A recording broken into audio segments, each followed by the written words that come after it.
Three, two, one. We're live.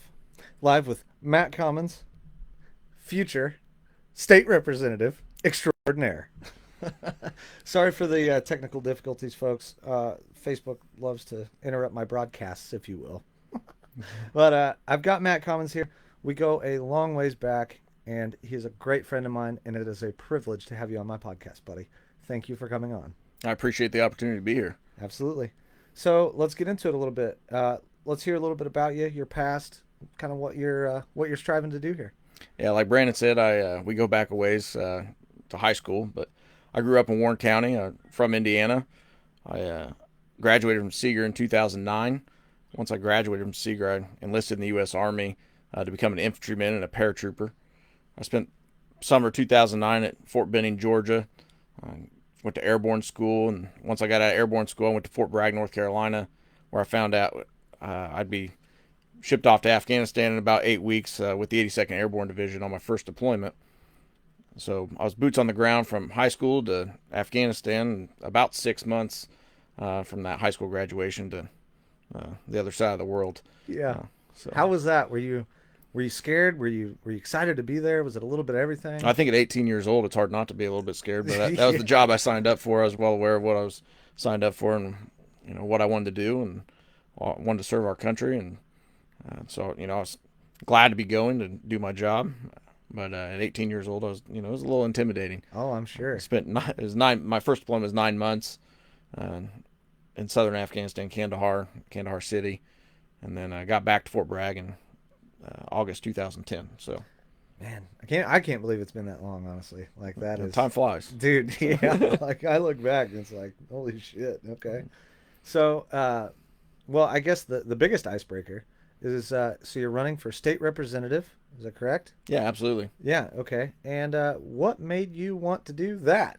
Yeah, well, I'll go back in the military stuff a little bit, and we can get the state rep stuff here in a second. Sure, But sure. once I got back from that first deployment, we spent that summer, the next summer, 2011, at Fort Bragg, and I was redeployed Hmm. uh, to Afghanistan again on Valentine's Day 2012. On that second deployment, though, I stepped on a pressure plate, uh, IED, that resulted in the loss of my right leg, Yeah. or part of my right leg, not the whole thing. But that was pretty shaping there, and after that, I just getting my by a little bit more for the people that don't know me. Sure. I spent 2 years at Walter Reed National Military Medical Center in Bethesda, Maryland, which is outside Washington D.C. I didn't realize it was in Maryland so you were there for probably quite some time. Yeah, about 2 years I spent at Bethesda going through rehab, and I didn't lose my foot initially when I got injured. I was a partial debt. I'm lucky to be here and lucky to be alive and not have more limbs missing, but because it was partial debt, my foot was still there, and I had my foot for about 10 months, and then I elected to have it taken off because they told me I would never walk again without pain. And I Really? was like, I'm not okay with that. I like to hunt and Yeah. go outdoors and hike, and so I had buddies that fortunately are still alive, but I had several other friends that stepped on IEDs that were losing both their legs or more, and they beat me to walking. So I was like, we can be done with this thing and Yeah. Yeah. move on with it. So that ended up being a good decision. But learned a lot about leadership and perseverance from my time in the Army. I'm not, a lot of people say, I'm sorry that happened. It was just part of the job for me at that point in time.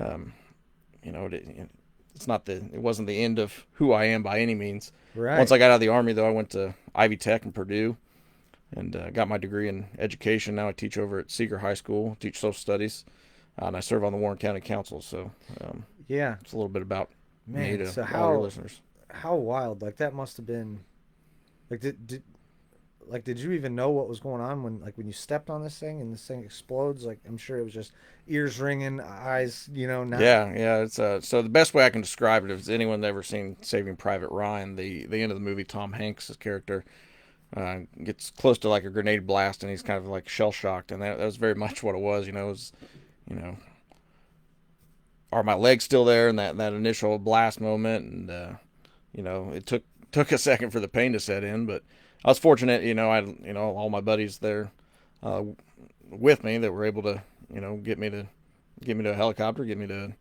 a hospital, and get me taken care of, and none of them were fortunately for my entire unit, everyone came home alive with my company. Yeah. So always fortunate for that. Damn, But dude, that is so wild. Like, I'm sure that's just, I couldn't even fathom it to begin with, but like just the amount of, like you're saying, the perseverance, like, geez, dude, and then come home and then you still have all that work to do. It shows that you're not a very not one to give up. I'll no, say that. absolutely not. I value hard work and overcoming those obstacles. I think there's always something else to do, and can't I'm not one to be down on my own circumstances. So Sure, sure. And so you said you're a teacher over at Seeger now, right? yep, I teach at Seeger. I've taught a little bit of everything. I've taught seventh grade. I've taught PE. I've taught now I teach government econ Yeah. to seniors. So I like that, and part of a lot of times seniors will come ask me if they're thinking about joining the military. I'm not a recruiter. I don't try to recruit for the military, but if they have those conversations, I like to help steer them in the right direction, make sure they're asking the recruiter the right questions, to help facilitate them getting a good experience from the military and getting a good contract, making sure they're picking the job that's right for them. Man, that's So cool. That's so cool. So, and now, so you went from, the military for quite some time and then jumping into school and then now this seems maybe not like an either or, but now you're kind of going down another avenue of wanting to do some representation for the state and that kind of thing and maybe a little bit more for the counties and the people that and get to work with. yeah, absolutely. It's my time as I've been home. I got out of the army in 2014, and I've lived in this community the entire time since then. I spent time. Obviously, I grew up here, but a lot of the people I talk to and associate with, and in a variety of ways, whether it's teachers and administrators or at school, parents, or it's people in county government. My time on county council. Uh, a lot of people feel very underrepresented where we live, and I think that needs to change. And so I've endeavored down this path of running for state rep. And, it's a big step, but I think it needs to be done. Yeah. And And it seems like you have a ton of support. Like, this actually before we even spoke about doing this podcast, I bet I had 10 people ask me if I was going to have you on. And I was like, "Oh, I fully intend to do that." Yeah, I want to hear about this. yeah, absolutely. And I was planning on reaching out to you as well. Once wanted to get past the holiday season, but Sure. I feel like we do have a lot of support, and I'm fortunate to have that support, and vocal supporters doing sharing our stuff on social media, but as I've gone, our district's huge. It covers all or part of 8 counties. It goes up Kentland, so parts of Newton, Jasper, White, all of Benton, all of Warren, most of Fountain, a good chunk of Tippecanoe, and then a township of Montgomery County. There's a lot of people in this district. It's a huge geographic region. Yeah. But as I've worked my way around, a lot of people are echoing the same thing that I've heard from my time on county council, that they don't feel represented at all. Yeah. And I think like I said, it's time to change that. I want to represent the people that live here, Hmm. and So, I guess kind of expounding upon that a little bit. Once, I guess if you are elected, what are the duties or like what are you responsible for, like as a you know as somebody in charge of policies, or what, I guess, what kind of things will you be doing that you can make a difference on? yeah. So the state legislature is a part-time legislature. And one of the common questions I get is, will I still be able to teach? And I'll still be able to teach. Um, because it's a part-time legislature. The spring semesters when I teach would look a little bit different for Hmm. myself in the school, but I'd be able to stay in that role.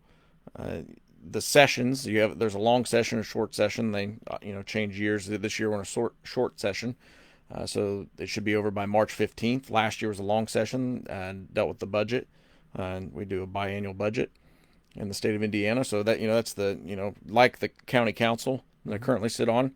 The biggest thing for the legislature is to work out a balanced budget. To make sure that uh, not we're not overspending taxpayer dollars, Yeah. and that we're allocating those resources efficiently, Right. uh, for not just this district but the whole state. Um, but as a representative, there's 99 other representatives in the state of Indiana outside of this seat.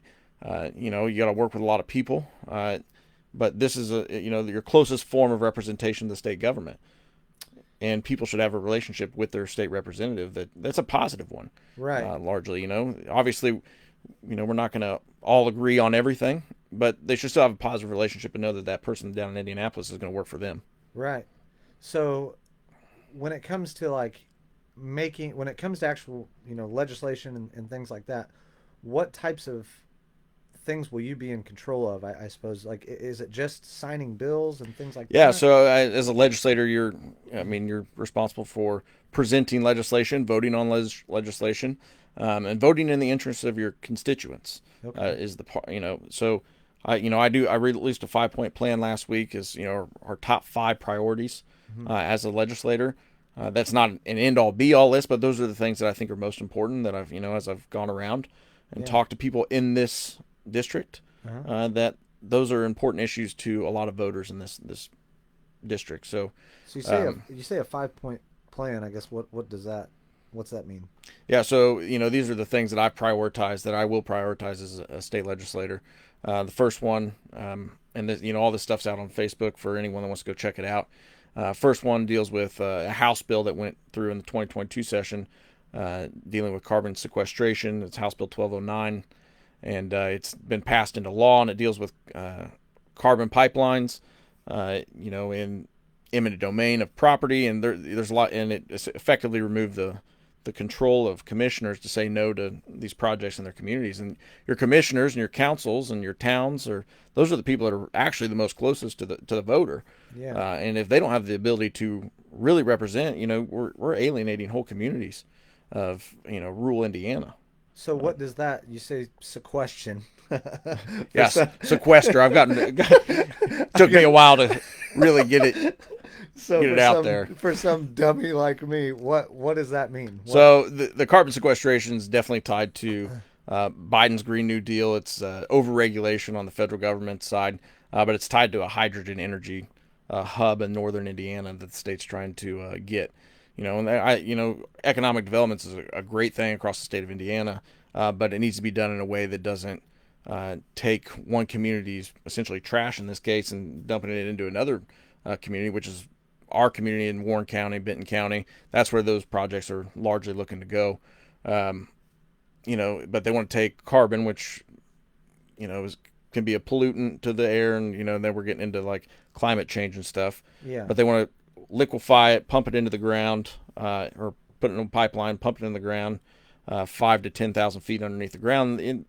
As someone that sat in some of these meetings with some of these companies, they don't have good answers for the long-term impacts for, what happens 30, 50 years from now, to the ground. What's that look like for us, that own property and houses in this region that Do they pump it into a container? no, it just goes in, into the ground below. And I'm not a geologist, so, Oh, right. but they've identified this section of Indiana, all the way up into Newton County as, a good place to put it. But these projects aren't isolated to Indiana either. I mean, it's happening in Illinois, it's happening in Texas, but I think Indiana, as a conservative state, should push back on that overregulation by the federal government and say, we'll take the hydrogen energy plant, but we're not going to take your, this Green New Deal policy to, offload that carbon underneath our aquifers.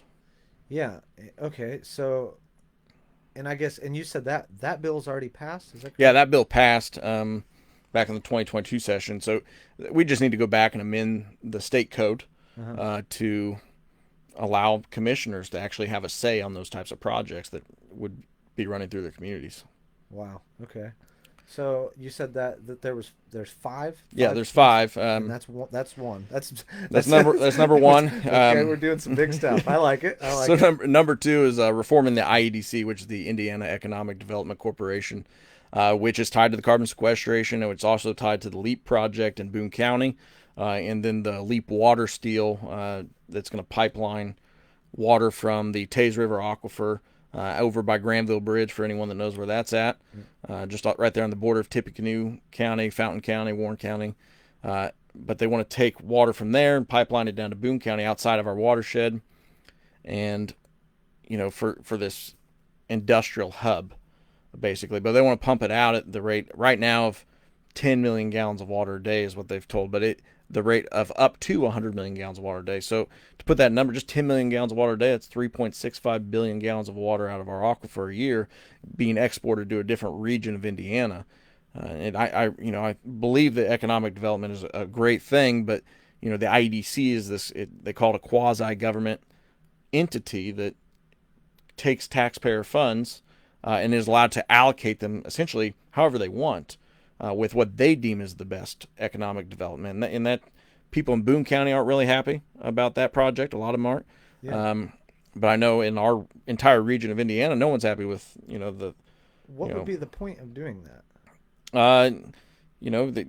Just to continue to grow really central Indiana, the Indianapolis region, and very much tied to the Indianapolis interests. I see. And those Indianapolis interests don't represent West Central Indiana and District 13. Yeah. Okay. So you said, and I'm going to assume that's going to be point 2. That's point 2. Right. Dude, these are like astronomical things. Yeah. And obviously they're big things. But I've been following the legislative session quite a bit. There's other legislators that are calling for these things. Republicans and Democrats alike are both calling for these types of things to be done because they're hearing from their constituents that aren't happy, especially in rural areas. Point 3, it's still a big thing. We need to continue to build out rural broadband. As a Warren County Council member, I've worked really hard to secure a deal in Warren County, a $12 million deal to bring internet on the first build out for 55% of our residents in Warren County. And we've done that without state support on round 1. So I mean, there's a committee that we've worked to do that, and it's been a multi-year process, just multi-year to get the committee together, multi-year on the committee. But we're happy with where Warren County currently is. But we need to take that type of success, and that needs to expand across the district. Because talking to business owners, being a teacher. We need internet. Our students need internet. Our parents, our families need internet. Our business owners need internet. It's just the way of the future. Right. Man, that's a movement I can get behind. That. You know what I mean? I'm like a nerdy about all this stuff. Yeah, absolutely. Anyway. Yeah. So that's going to be 3. So I mean, those are like really good. Those are really good points. Things that it's not like you're just I'm gonna jump in there and see what we can do. Like I can tell you've really done your research on this. What you got for 4? So 4 is it's broad and education based, but as a social studies teacher and kind of looking at national perspective, I think Indiana needs to be a leader on getting back to our civic duties. We look across the nation, and that doesn't just fall on our just on the schools, but as someone that is day in and day out in a social studies classroom. We really need to focus on our civic duties, American exceptionalism, American dream. That's something I firmly believe in as someone that spent time in the military. I have a lot of pride in our country. I think we're the best country in the world. Yeah. And then, if Americans don't agree on that, then who are we as a nation? And so, I'd like to, look into revamping our civics education. And that doesn't mean you have to be a Republican like I am. I'm not, saying that, but we need Americans who care about America. And, I think Indiana could be a leader. And you look at how students have tested, across the nation on civics tests and stuff. And I think we've lost our way in a lot of cases, especially in the last 50 years, on what our civic duties are. And that's something I have a lot of pride in. But within that scope, also what we struggle with in rural areas and rural schools is attracting and retaining great teachers. I mean, we have a lot of great teachers in this district, but we also have a lot of turnover. That's sometimes. I was going to ask. We get a lot of turnover, and that how do we effectively address that shortage? So we need to look at legislation that continues to attract and retain those teachers in our rural schools. Because it's really easy just to jump ship and go to an urban school that pays more, and we need to. That's something we need to continue to address to make sure that our rural schools are great places for our students and our families. Yeah, and I guess what do you know of anything? I mean, I know I'm kind of putting you on the spot, but is there anything you can think of that would really help kind of jumpstart that? Or Yeah, I mean, there's definitely several things. Obviously teacher pay has been a big thing, and some things have been done for that. Um, but we've also been dealing with year-on-year inflation from the federal government side of things, and that hasn't helped. So it's just you know it's going to take some time to tackle that large of a problem as well. sure, So yeah, that makes sense. Well, fifth, what you got for five? I'm dying to hear this one. fifth one is and I think a lot of people can get on board with it. We need term limits in our legislatures, and that's starts at the state level. There's 16 other states that have term limits for our state legislatures. Our state governments are not meant to be places where you load up your Yeah, retirement funds. You spend 30, 40 years there, and it's not for that. We need new ideas, new perspectives, and those perspectives change over time, and that's so term limits. I don't necessarily have I think we need to start the conversation. I'm not saying other states do term limits perfectly, but we need to institute some kind of term limits. I'd be open to what that looks like. But I think you get Indiana, maybe the 17th state, on board with that, uh-huh. and then maybe we can push it to the federal government level. But that would take a constitutional amendment. Sure. But I think it needs to be done. Washington D.C. isn't meant to be a place to stack your retirement fund like it's been for the last 50, 60 years. Yeah, So. yeah. So moving forward from that, and I guess kind of expounding upon some of your, I guess your ideas and beliefs, and going off of like especially that the term limit thing.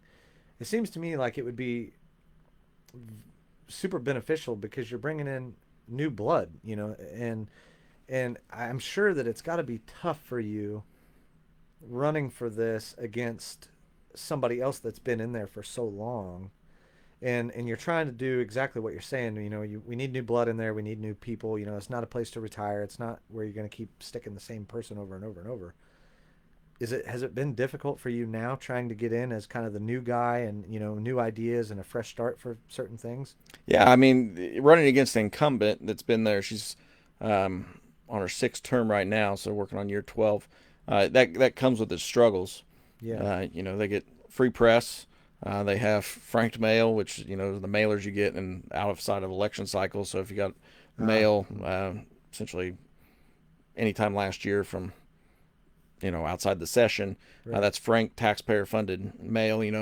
We have to fundraise to get our mailers out. That's a big struggle. Fundraising is also can be a struggle on our end of things, just because we're doing a grassroots fundraiser. I'm going to ask people like you Yeah. to support me, and I'm not asking special interest political action committees to give me money. I don't want their money because their money doesn't vote here. Right. But that we just need enough money to get over that. But my opponent can make a couple phone calls and get large sums of money into their campaign coffers, and that money isn't from our district, and it doesn't represent our district. That those special interest groups are largely about power and maintaining the status quo, and I'm challenging the status quo, and I'm happy to do it. Yeah. Yeah. So I guess from the outside looking in, it would almost seem like for them, like when you're saying that there's a lot of, I know that there's a lot of urban areas in the state of Indiana for one, but I'm sure that those urban areas would probably want to keep things the way that they are so they can keep their deals kind of rolling through and that kind of thing. Is that something that you would have to challenge? Is that a fight? Is that not so Well, I big a think deal? we got to have there has to be some back and forth with urban areas and rural areas. But rural Indiana is not a stomping ground for urban Indiana, or urban America, just to chuck whatever policy they want off because it benefits them, and it doesn't. Some of these things like carbon sequestration or the LEAP project don't benefit us. Yeah. We need to have a representative that represents our local areas, our local values, and is going to stand up to that, and challenge that status quo. That no, hey, this is unfairly benefiting these urban areas, like you're saying, over the rural farm ground that we have out here in West Central Indiana. Yeah. And do you think that has that been happening? I guess, to be frank, are we not being are we not represent. Yeah, I mean, very well now. I wouldn't be here. I wouldn't be, going down this campaign trail. Spending my own time, asking other people for their time and their money and their resources to help me if I didn't think that, things needed changed. And like I said, I've talked to a lot of people, and I get a lot of the same. We need someone that's visible. We need someone that represents us, and that's why I'm here. I think we got a great chance to make a difference, and to send a message that things have to change in Indiana government, because we're not okay with the status quo. We're not okay with people that just go to Indianapolis and toe the party line and say they're getting things done. Yeah, and holla, Tim Kimple. I challenge everyone watching to donate to Matt's campaign. Thanks, Tim. Yeah. Can they do that? Is that Yeah, so yeah, you can. Here we go. I wasn't going to make this a fundraising pitch, but because Tim's out there in the comments, yeah, you can donate to our campaign online. If you go to our website, commentsforstatehouse.com, it'll link you to WinRed if you click the first link that pops up, and you can donate there online. Sick. Come off that money, folks. Oh man. But yeah, so shameless plug there. Sorry about that. But okay, yeah. So it seems to me like there is a lack of representation, and it seems to me like you would be the guy that could come in there and fix that. Is there any type of and I'm not saying for even your opponent or anything like that, but is there any type of like corruption that's keeping these people there or anything like that? Well, I think it goes back to that special interest. Yeah. Once you're there, people lose sight of what they ran for, initially, and that extends to multiple people that are working in Indianapolis in these roles. That you're not there to represent those special interests and that big out of district money. You're there to represent someone like you, or just these other people across the district, and the everyday Hoosier, and those people don't feel represented by their state government right now, especially in this district. I feel like, and like I said, we got a great chance to make a change here. Yeah. And but those special interests, they try to pull people one way or another, and they're pretty effective at it from these projects that are going on across the state. Yeah. And again, for some of the people that might be just jumping in, I guess, what would this district look like? You said that's Fountain County. Yeah, so it's all a part of 8 counties, part of Newton, Jasper, White, all of Warren, all of Benton, most of Fountain, not all of Fountain, good chunk of Tippecanoe County, and then a township of Montgomery County. So Gotcha. Wangate's in the district. How's things been going so far? Do you feel like you are are you gonna win this thing? I mean, how's that feel right now? Where you at? Yeah, I like to, I feel like I say it a lot. I'm confident. I'm not overconfident. I'm gonna work my butt off to make this happen. Sure. And anyone that personally knows me knows that work ethic is something that I strive for, and you can trust in me that I'm gonna work as hard as I can. There's 105 days. I added up today, or didn't add it up. I just plugged it into the computer. But You're right. 105 days between now and the primary election date.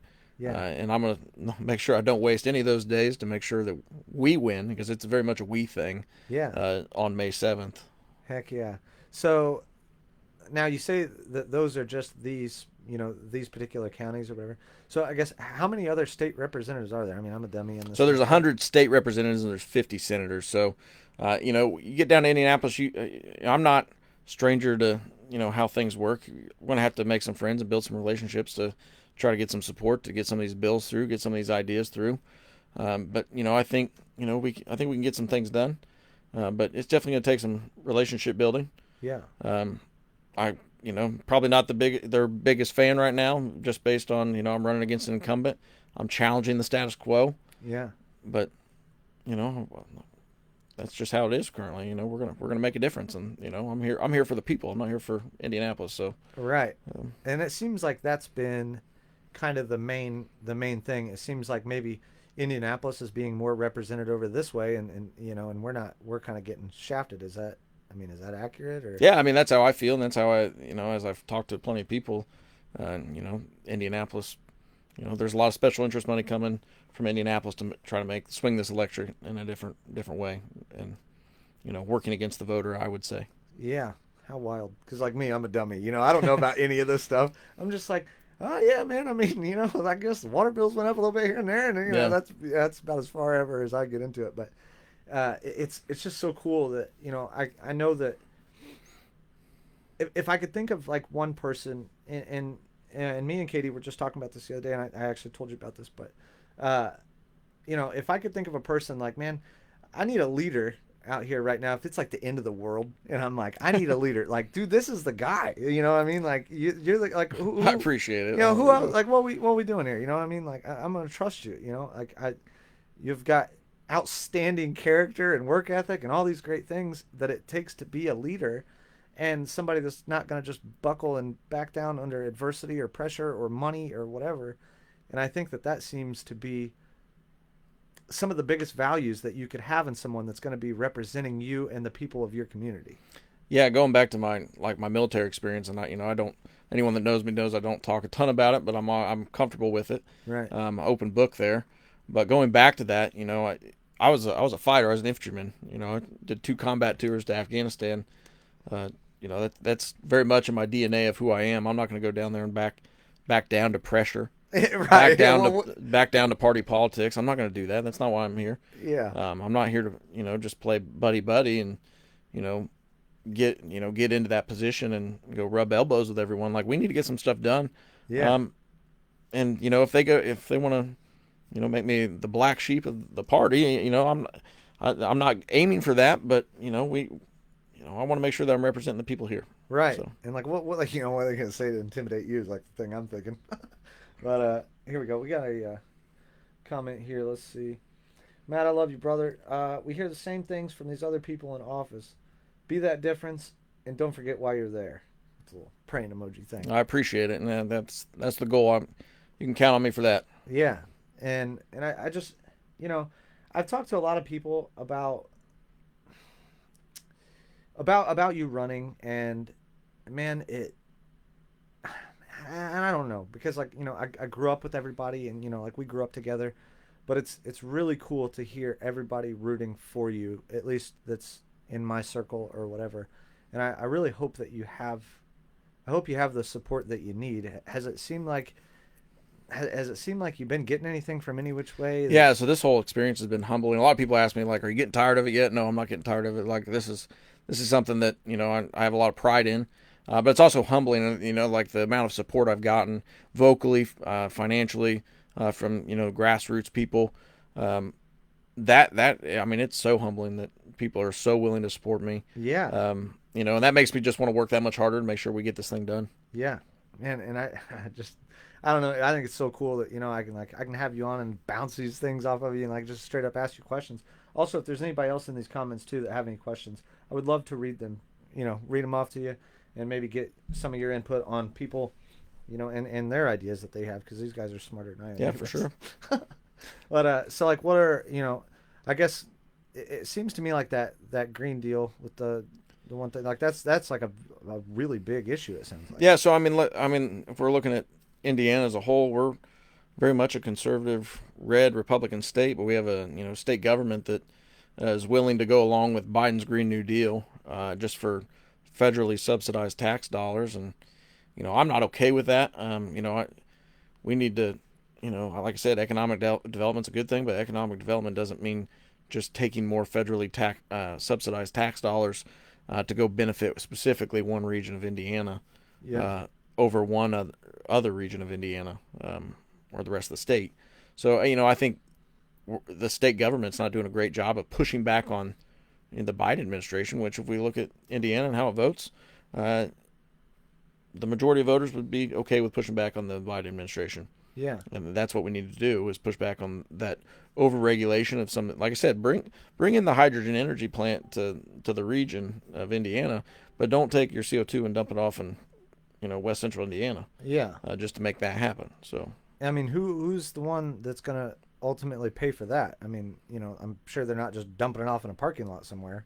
I mean, Well, I is mean, this, as taxpayers, we're subsidizing as taxpayers at the federal level, and that is it like, we don't even have to get into Washington D.C. That's a whole other circus out there, but that's all subsidized industry. is it like mostly farm ground or? Yeah, I mean, all that stuff will go in on farm ground. Where you know it's the pipelines will run through farm country. That they're very much trying to put that into rural Indiana. They're not going to try to put that into larger population centers because they'd get a much more of a pushback, like they're seeing with the LEAP pipeline. And to me, both of those are very much tied together. Carbon sequestration and the LEAP pipeline are very much tied because of the IEDC, that Economic Development Corporation, that are driving both of those across the state without community input. And that that's the big thing. That's what this all goes back to is local communities, local community input.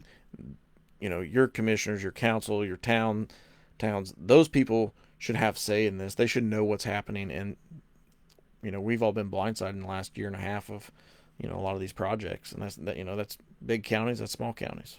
So why do you think that there's like a lack of input on this kind of stuff? Is it just not?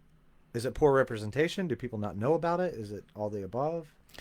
Yeah, I think part of it's poor representation. We have our state representative Sharon Nagel. She's third in line in the House. She didn't know about it. She's not doing her job as a leader. And I would use that term loosely if she doesn't know about these things. Yeah. So and you mentioned too the LEAP project. What exactly is that again?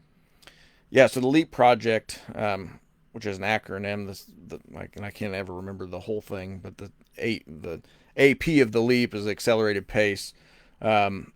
So they purchased 6,000. The IEDC purchased 6,000 acres or more of farm ground in Boone County, Indiana, down there by Lebanon, at the price of about $80,000 an acre, which has had a ramification across the state on ag prices. So, ag prices have ticked up because they took taxpayer dollars, 125 million or more taxpayer dollars, and purchased all this ground and have driven farm ground prices up across the state.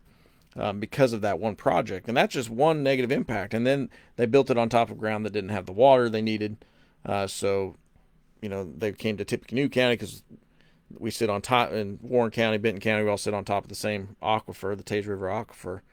And they want to take water from there and pump it down to Boone County to sustain this development. And to me, that's not smart development when you're putting those. There's a lot of things that weren't smart about that project, but when you don't have the natural resource you need, you shouldn't go look to another region of your state Right, to go just steal the water away. Yeah, you're robbing Peter to pay Paul. Yeah, correct. Water. Yes, it's really interesting. And again, that's like the same thing that I have no idea about any of this stuff. So, like, it's interesting to hear you say that it's a lack of representation, and it's because whether or not they know about it or not, that's going to be on them for fault. But like having you in there, I shouldn't have to know this kind of stuff, right? Like I'm trusting. Well, you I don't know about that. Well, I mean, I think I think its constituents should also make sure they're doing plenty of research, and we need to know what's going on, in our local governments, our state governments, and our Sure. federal governments. That's just part of being a citizen. So I think everyone knowing what's going on is good, but also that representation piece, it's also that person's job to effectively communicate over the years. Mm-hmm. Not just during election cycles. Yeah. Over the years they should be communicating with their constituents and being visible. Knowing that your representative cares for you. You see them out in public. There's some state reps where people say, "Oh, I see them everywhere." Yeah. And which is a big geographic area. Sure. It's easier for some state reps to have that kind of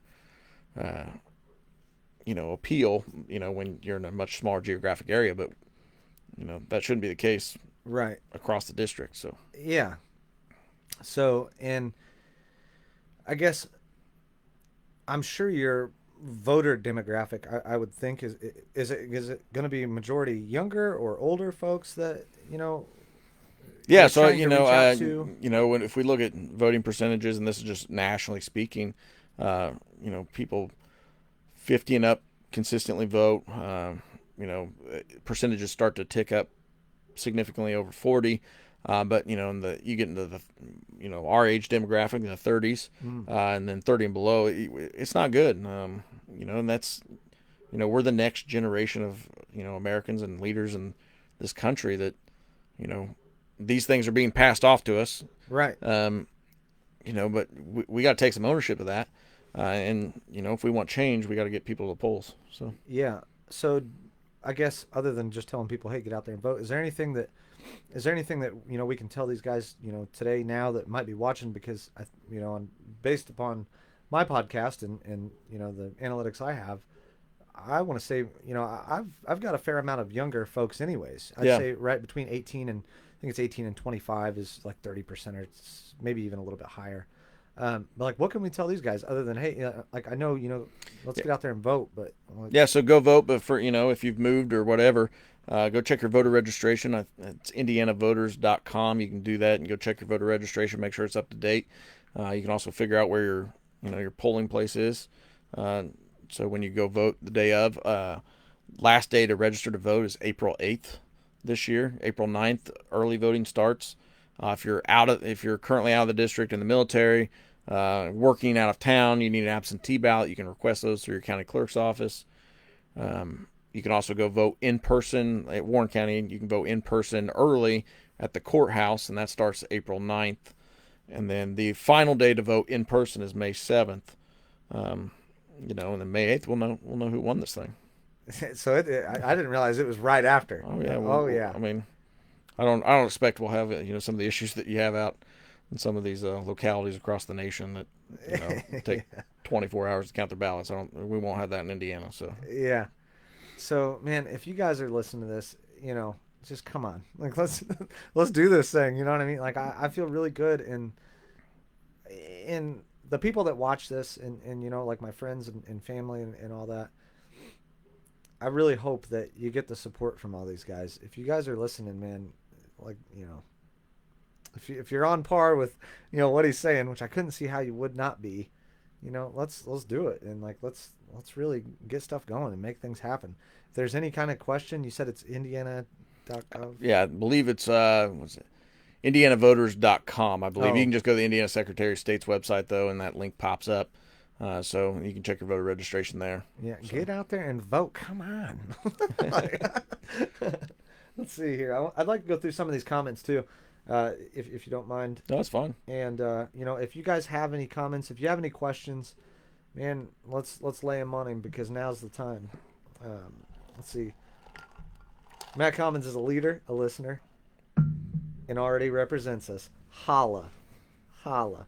Let's see. Thank you, Brandon, for having me on. Oh, yeah, no problem. I'll always have you on. We'll do a pile. Fire this thing up 3 in the morning, dude. I don't care. Let's see. Why are solar farms being built on good Fountain County farmland instead of vacant concrete industrial areas? Yeah, I don't know if you want to get in on that or not. But. Yeah, I mean, those projects are very much up to those, your local governments. That's a valid point that putting solar farms on great farm ground, some of the best in the world here in West Central Indiana. It doesn't make a ton of sense, but it goes back to those property owners and those local governments. That's their decision. As a state representative, I think and someone that is in a county with a green energy project, a wind farm, it's very important that those companies maintain their promises, and that the state helps the communities get what they need out of those companies. From someone that's, we're dealing with some issues over in Warren County. So that is your state representative should very much help your communities, negotiate whatever deal. Say no to it, that's great. Say yes to it. Those are very charged. I don't disagree with, the putting solar farms on large chunks of ag property. And that definitely has a ramification through some of our small businesses in our communities. Yeah. Roger Keller, come put a sign in my yard. Hell yeah, Roger. Hey, Roger, go sign up at our website if you don't mind, commentsforstatehouse.com, and you can sign up for a sign there, and we can, get you one at some point. So Did you bring one from my yard? I did not bring any with me tonight. I guess I should have, but so. You guys could come pick them up here. I don't care. I'll throw and stack them up out there in the driveway. Just take what you want. What else, man? So I guess, and from the outside looking in, and I don't know how any of this stuff works. I'm not super involved in this stuff. I know I should be, but like if you get elected as a state representative, and let's say a bill passes, or or whatever, or you have the opportunity, I guess, to vote on it. Is it whatever you say goes for the county, or how does that No. work? I mean, like I said, there's one, it's how these things work. If a bill, bills can be presented in the House or the Senate, and there's some issues with how bills get appointed to committees. I think in Indiana, which I think changing that would be hard, just because it goes back to that power. The positions of power that the parties of, especially the Republican Party has aligned itself with. It's about power, not representation. Sometimes in the state, and so if I present a bill, it doesn't mean that the House leadership is going to pick it up and assign it to a committee. And if they don't do that, the bill's dead in the water. But if they do, it gets to a committee, it gets out of the committee, and then it goes to the House floor, it gets voted on, and then it goes over to the Senate, and then they have the same conversation. They can make amendments. They can vote it as is, and then if they do vote it as is, it goes to the governor's desk to sign off on. That goes back to the building relationships, and we're gonna have to build some relationships down there, because I'm just one person out of 150. Yeah. And I realize that, but I'm not gonna just rubber stamp votes either. So Right. Just yep. Nope. Yep. Nope. Yeah. So that's really interesting. That I guess also too. You just don't seem like the kind of guy that someone's gonna be able to bully and or push around just so you'll stamp a yes on it, and yeah, no, that's not me. yeah, pretty easy answer. So, yeah. So keep that one short. yeah. So and kind of going forward on that, if there's something that comes to you, and maybe it's like like a higher profile thing or whatever, explain to me the process maybe of you saying no. Then what happens? For if it's Well, for some of our these things counties. some of these things are so situational. It's hard to kind of get in those generalizations, but it really, I'm going to always default to one. If I don't know what these things are about, I'm going to find someone that I trust or is an expert on these types of issues, and I want to know the pros and cons of those things. I want to make an educated decision, because I don't know everything, and I realize that. Yeah. I'm a teacher. I was in the military. I don't know a lot about everything across the board. There's people that are much more educated than I am on specific issues. So I want to make sure that I get good information from people that are in those fields, whatever we're making decisions on. And two, I want to talk to my constituents, people that I know the people that live here. I want to know their opinions on things, and because that's how I should vote, is to represent them. Yeah. So their voice is represented in Indianapolis. So what's that look like? Is this like, do you just have like a group of people that you call? How do you find out exactly what the people that you're representing, how they feel about it? What's the process for that? Yeah. So that's everyone, or most people would get, there's those frank mail surveys that go out, but that's not a super efficient way to get things done. That also takes taxpayer dollars. I don't want to make that a thing. That this is very much contingent on, when I win, and that's how I phrase it. It's not because I'm overconfident, but Sure. How do we make sure that we continually get that feedback? Online surveys are super easy to do. I could do, Facebook surveys, whatever. Right. What should my stance be on this? Yeah. I have opinions on things, but my opinions, also need to reflect the people that vote me into the office. Yeah, that's a really interesting point that I never really thought about. Yeah, just because you may feel something, Matt Commons feels this way about it. Is that, you're representing the people, so it doesn't sound to me like you're going to vote based upon that. You're going to have a process of talking to people and figuring out what your community wants. Yeah, absolutely. There's 65,000 people in this district. I can't call them all. Right. But we can get a good feel, ideally get some baselines, but sometimes decisions have to be made, and that's where you need a leader. Yeah. And you have to trust a leader, Right. that these decisions are getting made. I'm very much a decision maker. I'll make a decision, that I think is best, and and is representative of the people that live here. I'm not gonna, I'm not oblivious to the fact that I can't survey everyone on every decision you make, right? Right. Of So course. that goes back to the voters are going to put trust in me to make those decisions for them. Right. And that was, kind of what your comment earlier. Yeah. So, there's, ideally we can survey some of these um, large groups of people, but, I'd like to think that people are going to trust me to do the right thing when we're down there. Yeah. Certainly. So, kind of, just I like to hear the cool stories. Have you had any what's I guess been your biggest struggle for this whole thing? Has it been like time management of like trying to find time to talk to people and pick this whole thing up? I mean, this has got to be such a hurdle, and I'm sure a learning curve maybe to some extent of what to do and how to get started. Like what's that look like? Oh, absolutely. The organization of the size of a campaign is, there's a lot of that goes in. There's a lot of time management. Something that also going on. Like my wife is a big part of this campaign. My kids are a big part of this campaign. Sure. And they're obvious. This is very much a family thing that we've kind of gone down this path with. My wife helped out.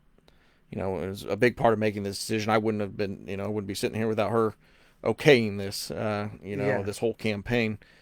So, that, but that's still, it's taxing on a family. And, I'm Sure. very appreciative of her support and my kids' support. Yeah. But, also running against the incumbent, like I stated earlier, that has its whole list of struggles that, I knew these things were going to happen. Before I publicly announced, I knew what some of these hurdles, these mountains that we're going to have to come over, but I didn't think they were not climbable mountains or hills, Right. or, so. Yeah. Yeah. Let's see. Here we go. What we got here? We will elect Matt Commons because of his strong moral compass. Holla. We can trust him to represent our interests, and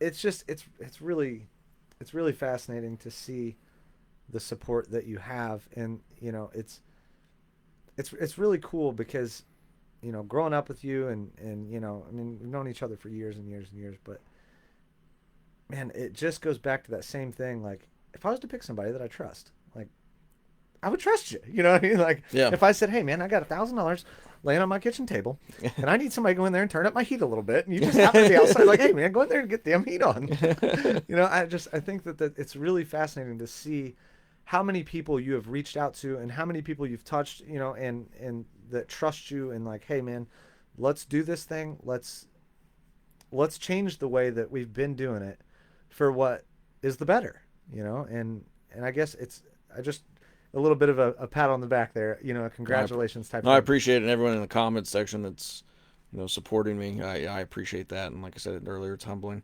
Yeah. to have so much support. Right. Especially when uh, there is a bit of an uphill battle that we are all facing. It's not just a me thing. This isn't a me thing. Sure. This is a we thing, and we have an uphill battle. There's a lot of things that are trying to stay in our way, special interests that are trying to stay in our way, to make sure that we don't have a voice. What's some of the best things the people that are listening to this right now can do to help you? Okay, so yeah, that's a great question. One, we have a website, and start sending out more regular newsletters. Commonsforstatehouse.com. You can sign up for that, and then also you can sign up for signs. But social media is a great way. If you can go follow our social media, it's Commons for State House. And I will tag that when we're done with this. On Facebook and Instagram. We have a great social media following. My treasurer for the campaign a couple months ago said that we need an army of sharers, and that really helps that organic Yep. message get out, because we have limited resources, and if by you sharing, you liking something, you see something, and if you're not seeing it, go check in on the page, because those Facebook algorithms are a little weird. Yeah. But that's also going to ensure that someone else sees our message, and that that can help sway someone's vote, which we need. We have a win number. Our win number is around 4,800 to 5,000. Um, we need people to vote for us.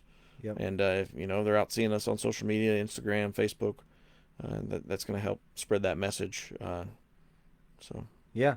Yeah. So if you guys are listening to this right now, please just, it takes 2 seconds, just hit share on it. And I say that on all my videos, but and a lot of people don't understand that or understand why. But just to be completely transparent, at least on my side of things, whenever you hit share on that, it will allow your friends to see it as well that I may not be friends with, or or whatever. And then all of a sudden the reach that you have becomes massive. So even if say I have 200 friends on Facebook or whatever, and then all 200 of them share it and they all have 5,000 people, well, now all of a sudden it's massive and it's a big thing. absolutely. And it seems like that's where a lot of your attraction has began, is that there's a lot of people that I've seen share your stuff. And I think We've been fortunate to have a good social media following. It's grown a lot. We've had a lot of people go invite their friends. That's something that anyone can go do. You can go invite your friends list to like it, whether they live here or not. Ideally that that you go hit that, and it's going to attract a lot of voters in our district. But that's a great way to share our message, and it's a cheap way to share our message. And yeah, absolutely. So. And man, if you guys can, just the biggest thing it sounds like would be your voters. A lot of people on social media now, it's a lot different than what it was years ago, but now it's a lot more broad, where there are older folks on there, whether it used to be, how social media was as a kid's thing, and then now your grandparents are on it, Yeah, so absolutely. I'm sure that'll definitely help as far as the people that are voting for you. But like you said before, it seems like the younger demographic of folks don't vote. Is that something that's true? Yeah, no, it's a smaller percentage, and that's going back. We need to change that, and that's been something from day one before I publicly announced, talking with people close to me, that I'd like to see that voting demographic change, get a younger voter turnout to the polls in May and in November. Yeah. So it seems to me like if that were to happen, it'd be revolutionary. Yeah, I agree, and that I think as a Republican, that's something that the party as a whole needs to do a better job, is getting people to the polls. Yeah. So if you guys are listening, get to the polls, go vote. Come on. Let's see what else we got here. Before I wrap this thing up, we've been at this already an hour. Can you believe that? Matt, thank you for your military service and sacrifices. Thank you. I mean, what an amazing thing that you have given us. You have fought for this country, and now you're seeing just adversity here at home, and you're like, you know what? I ain't standing for that either. It's so cool to see. Great discussion. I'm very proud of you. That was Joanna Commons. Thanks, Mom. Let's see. Thank you for having Matt on your show. Absolutely. Yeah, man. The current representative once stated her PAC would tell her how to vote on an issue. Will PACs determine your vote, or PACs? I don't know. Absolutely not. Yeah, PACs, political action committees. Got it. Those special interest groups. I mean, I'm not going to take PAC money that wouldn't represent our values. I'm not taking any special interest money in this campaign. Yeah. So I can represent the people, and like I said, I'm not going to toe the party line to push agendas that I think are bad for our district. I'm not going to go tout a special interest group or a PAC to get their things done. I don't work for them. I work for you. What a great answer. How cool. Well, man, I really thank you so much for coming on the show. I think it's really cool to hear your beliefs and and what you're gonna do to fix this. It's one thing for and you see it all the time. People get online and bitch and moaning about all this stuff or whatever. It's not like you don't know what you're talking about. Like I'm asking you these questions that I don't know a thing about, and you clearly know what's going on in the issues that we have and that we're faced with. And then not only that, but you have a plan of action of how to fix it. I think that's really cool, and it's really respectable to see. I appreciate it, and thanks for having me. I mean, this has been fun, and my first podcast. So. Killing it out here. You know what I mean?